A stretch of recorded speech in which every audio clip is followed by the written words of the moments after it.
because this particular song, I told you, it really, and there's a certain energy, a certain vibration when I hear it, right? A certain artist resonates, right? I hear Peter Tosh in this particular song, and we just passed Peter Tosh's birthday. Yeah. And always major celebrations around the world for Peter Tosh. And this is one of the things that I remember as Tosh. I remember being in Jamaica when the news came on that evening of his assassination. And just the weight as a young youth, still getting to know who even Peter Tosh is. But with that news and everybody speaking about Tosh and things, it really kind of hit home. As I think I was probably about 9 years old at the time. Tell us about Peter Tosh, because I know you always connect to the elders. We've spoken before, and I know how his music and what it means to you. Everything. Peter Tosh to me is still until today is light years of everybody. And that is just how I don't know I speak. Peter Tosh is a genius, he's a visionary, and he's pretty much on the cutting edge. Is what I'm saying. He don't have a lot of fills in his music, la la la la, whatever.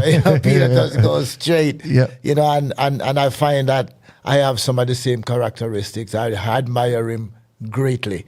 Some of his work. Actually, I have a vivid recollection of Peter too. I was living in Chicago, and I just got off the plane at Damian Marley International Airport.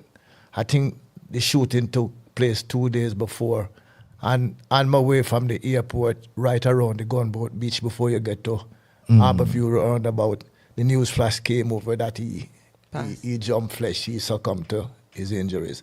So that rests in my spirit. Peter Tosh is one of my favorite of all times. Is what I'm saying. So, it's a kinship, and I feel obligated to carry on the work, because he just don't have no frills and no fluff. Right. He's just raw and to your face, and that's just Peter Tosh. And there's something else about the Tosh that really stands out for me, right? And I don't know that nowadays men have that same conviction, right? The amount of times Peter Tosh got his head beaten, right, by police for protesting and for standing up for marijuana and for ganja legalization and fighting the system. Well, it's like his life was in danger from the police itself. I always say, as a Rasta man, I have to give respect to the elders, because they have been the sacrifice so I can live this life. You understand? And I live. Compared to what they have gone through, I live a royal life. You understand? Because them put them life on the line so we can be here right now. Yes. Yeah.